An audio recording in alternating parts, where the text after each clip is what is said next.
പത്തരമാറ്റിൻ്റെ പുതിയൊരു എപ്പിസോഡിലേക്ക് എല്ലാവർക്കും സ്വാഗതം. അങ്ങനെ നമ്മൾ നന്ദുവിനെ കാണാൻ വേണ്ടി ആദർശൻ നയനയും കൂടെ സ്റ്റേഷനിൽ വരുന്നുണ്ട് കേട്ടോ. അങ്ങനെ അവർ സംസാരിച്ചുകൊണ്ടിരിക്കുന്ന സമയത്താണെങ്കിൽ നമ്മൾ നയന പറയുന്നുണ്ട് അവിടെയും കേക്കും കാര്യങ്ങളൊന്നും മുറിച്ചിട്ടില്ല.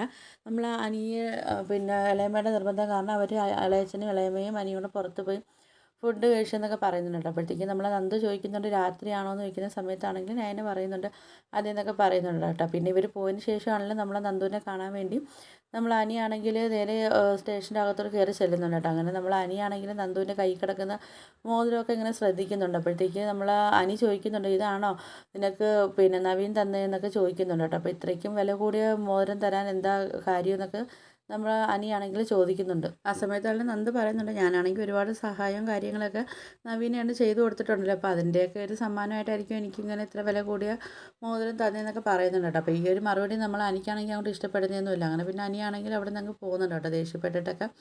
അതിനുശേഷമാണെങ്കിലും പിന്നെ നമ്മളെ നവീൻ്റെ മുത്തശ്ശനാണെങ്കിൽ നമ്മളെ മുത്തശ്ശനെയൊക്കെ വിളിക്കുന്നുണ്ട് കേട്ടോ. എന്നിട്ട് പറയുന്നുണ്ട് എന്തുകൊണ്ടാ വിശേഷമൊക്കെ, കുറേ നാളായല്ലോ വിളിക്കുകയും വയ്ക്കുകയൊക്കെ ചെയ്തിട്ട് സംസാരിച്ചിട്ടെന്നൊക്കെ പറയുന്നുണ്ട് കേട്ടോ. അപ്പോഴത്തേക്കാണെങ്കിലും മുത്തശ്ശൻ പറയുന്നുണ്ട് അത് താൻ അറിയാലോ ഇവിടുത്തെ പ്രശ്നങ്ങളും കാര്യങ്ങളൊക്കെ, അപ്പോൾ അതിൻ്റെ പിറക്കെയും കാര്യങ്ങളുമായിട്ടും ടെൻഷനൊക്കെ ആയിട്ട് ഇങ്ങനെ പോയതാണെന്നൊക്കെ പറയുന്നുണ്ട് കേട്ടോ. അപ്പോഴത്തേക്ക് ഞങ്ങൾ ശത്രുവിനെ ഇതൊരിക്കലും ഞങ്ങൾക്ക് കണ്ടെത്താൻ ആയിട്ടില്ല എന്നൊക്കെ നമ്മൾ മൂർത്തി മുത്തശ്ശൻ പറയുന്നുണ്ട്. അപ്പോൾ അതിൻ്റെ ടെൻഷനും കാര്യങ്ങളൊക്കെ കൊണ്ടാണ് ഇങ്ങനെ പോകുന്നതെന്നൊക്കെ പറയുന്നുണ്ട്. അതോ എനിക്ക് ആരെയും വിളിക്കാനും വെക്കാനും ഒന്നും മനസ്സ് ശരിയല്ല എന്നൊക്കെ പറയുന്ന സമയത്താണെങ്കിൽ നമ്മൾ നവീൻ്റെ മുത്തശ്ശൻ പറയുന്നുണ്ട് അതൊക്കെ എനിക്ക് മനസ്സിലാവും, അതുകൊണ്ടല്ലേ ഇപ്പം ഞാൻ തന്നെ അങ്ങോട്ട് വിളിച്ചതെന്നൊക്കെ പറയുന്നുണ്ട് കേട്ടോ. അപ്പോഴത്തേക്ക് പിന്നാണെങ്കിൽ ഞാൻ ഇങ്ങനെ ആലോചിക്കുന്നുണ്ട് നമ്മളെ നവീനെ ഇപ്പം ഇനി ഇങ്ങനെ നിർത്തിയാൽ ശരിയാവത്തില്ല, അവൻ്റെ കല്യാണത്തിനെ കുറിച്ചൊക്കെ ഞാൻ ആലോചിക്കുന്നുണ്ട്. ഞാനാണെങ്കിൽ ഇടയ്ക്ക് വെച്ച് അവന്തിക മോളെ കണ്ടായിരുന്നു, കുറേ നാളിന് ശേഷമാണ് ഞാൻ അവളെ കാണുന്നത്, അവളങ്ങ് വളർന്നു പോയല്ലോ എന്നൊക്കെ പറയുന്നുണ്ട് കേട്ടോ.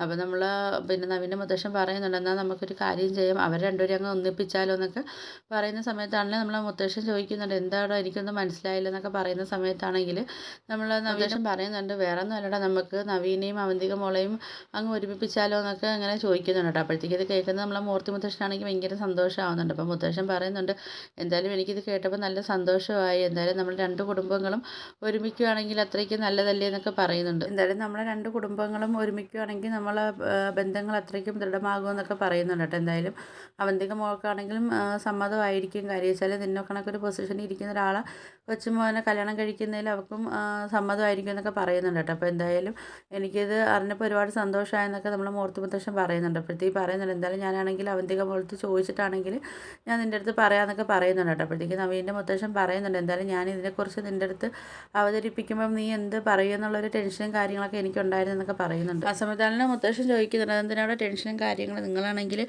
അപ്പം അത്രയ്ക്ക് നല്ല പൊസിഷനിലും കാര്യങ്ങളൊക്കെ ഇരിക്കുന്ന ആൾക്കാരല്ലേ എന്നൊക്കെ ചോദിക്കുന്നുണ്ട് കേട്ടോ നമ്മളെ മൂർത്തി മുത്തശ്ശൻ. അപ്പോഴത്തേക്കാണെങ്കിലും നമ്മളെ നവീൻ്റെ മുത്തശ്ശൻ പറയുന്നുണ്ട് അങ്ങനെ അല്ലടോ, ഏതൊരു മുത്തശ്ശനാണെങ്കിലും ആഗ്രഹം കാണത്തില്ലേ അവരെ കൊച്ചുമക്കളെ കല്യാണം നല്ല രീതിയിൽ ഇന്ന പദവികളിലൊക്കെ നടത്തണം എന്നൊക്കെ അവർക്കൊരാഗ്രഹം കാണത്തില്ലേ എന്നൊക്കെ ചോദിക്കുന്നുണ്ട് കേട്ടോ. അപ്പോഴത്തേക്കാണെങ്കിലും നമ്മളെ മൂർത്തി മുത്തശ്ശൻ ചോദിക്കുന്നുണ്ട് അതിന് തനിക്ക് എന്താത്തിനും വല്ല കുറവോ കാര്യങ്ങളോ ഉണ്ടോ, നിങ്ങളും നല്ല പേരായിട്ട് അറിയുന്ന ആൾക്കാരല്ലേ എന്നൊക്കെ ചോദിക്കുന്നുണ്ട് കേട്ടോ. അപ്പോൾ എന്തായാലും നമ്മൾ വരട്ടെ, വന്നതിന് ശേഷം അമ്മ അടുത്ത് സംസാരിച്ചിട്ടാണെങ്കിൽ ഞാൻ ഇതിനെക്കുറിച്ചുള്ള കാര്യമൊക്കെ എന്താണെന്ന് നിൻ്റെ അടുത്ത് വിളിച്ച് പറയാമെന്നൊക്കെ പറയുന്നുണ്ട് കേട്ടോ. അപ്പോഴത്തേക്കാണെങ്കിൽ നമ്മളെ മൂർത്തി മുത്തശ്ശൻ പറയുന്നുണ്ട് എനിക്കെന്തായാലും തന്നെ കണക്കുള്ളൊരു ഫ്രണ്ടിനെ കിട്ടിയാൽ എനിക്ക് ഒരുപാട് സന്തോഷങ്ങളും കാര്യങ്ങളും അല്ലേ, അപ്പോൾ തൻ്റെ അടുത്താണെങ്കിൽ എത്ര നേരം എനിക്ക് സംസാരിക്കാനായാലും തൻ്റെ കൂടെ കൂട്ടുകൂടുന്നുണ്ടെന്നും എനിക്കൊരു പ്രശ്നവും കാര്യങ്ങളൊക്കെ ഇല്ലെന്നൊക്കെ നമ്മളെ മൂർത്തി മുത്തശ്ശനാണെങ്കിൽ പറയുന്നുണ്ട് കേട്ടോ. എനിക്കാണെങ്കിൽ ഒരുപാട് സന്തോഷമേ ഉള്ളെന്നൊക്കെ പറയുന്നുണ്ട് നമ്മളെ മൂർത്തി മുത്തശ്ശൻ. എന്നിട്ടാണെങ്കിൽ അവർ ഫോണൊക്കെ കട്ട് ചെയ്യുന്നുണ്ട് കേട്ടോ. അപ്പോഴത്തേക്കും നമ്മളെ മുത്തശ്ശനാണെങ്കിൽ പിന്നെ ആദ്യം ഇതിനെക്കുറിച്ച് പറയുന്നതാണെങ്കിൽ നമ്മൾ അനിയെടുത്താണ് കേട്ടോ ഇതിനെക്കുറിച്ചുള്ള അഭിപ്രായങ്ങളും കാര്യങ്ങളൊക്കെ പറയുന്നത്. ഇത് കേൾക്കുന്നത് നമ്മൾ പിന്നെ എനിക്കാണെങ്കിൽ ആ സന്തോഷമാവുന്നുണ്ട് കേട്ടോ. അപ്പോഴത്തേക്ക് എനിക്ക് ചിന്തിക്കുന്നുണ്ട് എങ്ങനെയെങ്കിലും ഈ നവീനെയും അവന്തികയായിട്ടുള്ള കല്യാണം എങ്ങനെയെങ്കിലും ഒന്ന് നടത്തി കഴിഞ്ഞാൽ എനിക്ക് അത്രയ്ക്കും ടെൻഷൻ ഒഴിഞ്ഞ് കിട്ടും. അപ്പോൾ പിന്നെ നവീനാണെങ്കിൽ അതുപോലെ നന്ദുവിൻ്റെ പിറകെ നടക്കുന്ന ആ ഒരു ശല്യമൊക്കെ ഒഴിഞ്ഞ് കിട്ടുമല്ലോ. അങ്ങനെ എങ്ങനെയെങ്കിലും മുത്തശ്ശൻ്റെ കൂടെയൊക്കെ നിന്ന് നല്ല രീതിയിൽ സപ്പോർട്ട് ചെയ്തിട്ടാണെങ്കിലും അതുപോലെ നവീൻ്റെ മുത്തശ്ശൻ്റെ കൂടെയൊക്കെ നിന്നിട്ടാണെങ്കിലും എങ്ങനെയെങ്കിലും ഈ കല്യാണം നടത്തിയെടുക്കണമെന്നൊക്കെ നമ്മൾ അനിയാണെങ്കിൽ ഇങ്ങനെ ചിന്തിക്കുന്നുണ്ട് കേട്ടോ. ആ സമയത്താണെങ്കിൽ നമ്മളെ മുത്തശ്ശൻ ചോദിക്കുന്നുണ്ട് എന്താണ് നീ ഇങ്ങനെ ചിന്തിക്കുന്നതെന്നൊക്കെ ചോദിക്കുമ്പോഴത്തേക്കും നമ്മൾ അനി പറയുന്നത് ഇല്ല മുത്തശ്ശ അതൊന്നുമില്ല, ഞാനാണെങ്കിൽ എൻ്റെ സുഹൃത്തല്ലേ നവീൻ, അപ്പോഴത്തേക്കും നവീന് വേണ്ടി നമ്മൾ അവന്തികയെ ആലോചിക്കുന്നത് നല്ല കാര്യം തന്നെയാണെന്ന് ഞാൻ ആലോചിച്ചു. അപ്പോഴത്തേക്കും മുത്തശ്ശൻ പറയുന്നുണ്ട് അതുകൊണ്ടാണ് ഞാൻ നിൻ്റെ അടുത്ത് തന്നെ ഇതിനെക്കുറിച്ചുള്ള അഭിപ്രായങ്ങളും കാര്യങ്ങളൊക്കെ ചോദിച്ചതെന്നൊക്കെ പറയുന്നുണ്ട് മുത്തശ്ശൻ. അങ്ങനെ മുത്തശ്ശൻ പറയുന്നുണ്ട് എന്തായാലും നിൻ്റെ സുഹൃത്തല്ലേ, അപ്പോൾ നീ പറയുമ്പോഴത്തേക്കാണെങ്കിൽ നവീനെ അതനുസരിക്കുമല്ലോ. അതുപോലെ എനിക്കും നവീൻ്റെ മുത്തശ്ശനാണെങ്കിലും ഈ ബന്ധത്തിൽ ഒരുപാട് സന്തോഷങ്ങൾ ഞങ്ങൾക്കുണ്ടെന്നൊക്കെ പറയുന്നുണ്ട് കേട്ടോ. അപ്പോഴത്തേക്കാണെങ്കിൽ നമ്മൾ അനിയും പറയുന്നുണ്ട് ഇത് കേട്ടപ്പോൾ എനിക്ക് നല്ല സന്തോഷമാവുന്നുണ്ട് മുത്തശ്ശ എന്നൊക്കെ പറയുന്നുണ്ട് കേട്ടോ. അപ്പോഴത്തേക്കും നമ്മൾ അനി ചിന്തിക്കുന്നുണ്ട് എങ്ങനെയെങ്കിലും ഈ കല്യാണം നടന്നു കഴിഞ്ഞാൽ ഞാനും നന്ദുവും സേഫ് ആവുമല്ലോ എന്നുള്ളൊരു ചിന്തയാണ് നമ്മൾ അനിയുടെ മനസ്സിലൊക്കെ നിൽക്കുന്നത് കേട്ടോ. അപ്പോൾ നിങ്ങൾക്ക് എൻ്റെ വീഡിയോസൊക്കെ ഇഷ്ടപ്പെടുകയാണെങ്കിൽ ഒന്ന് ലൈക്ക് ചെയ്ത് ഷെയർ ചെയ്ത് സബ്സ്ക്രൈബ് ചെയ്ത് കൊള്ള ബെല്ലൈക്കൻ എനേബിൾ ചെയ്തൊന്ന് സപ്പോർട്ട് ചെയ്യണേ.